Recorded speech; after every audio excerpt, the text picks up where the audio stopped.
اعوذ باللہ من الشیطان الرجیم بسم اللہ الرحمن الرحیم السلام علیکم ورحمۃ اللہ وبرکاتہ۔ رسول اللہ صلی اللہ علیہ وآلہ وسلم نے فرمایا، اسلام کا قصر 5 ستونوں پر بنایا گیا ہے۔ نمبر 1، اس بات کی شہادت دینا کہ اللہ کے سوا کوئی معبود نہیں ہے،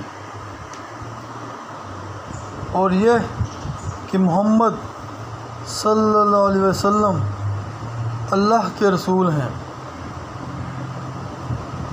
نماز پڑھنا، زکوٰۃ دینا، حج کرنا اور رمضان کے روزے رکھنا۔ اللہ پاک ہم ان سب باتوں پر عمل کرنے کی توفیق عطا فرمائے۔ السلام علیکم ورحمۃ اللہ وبرکاتہ۔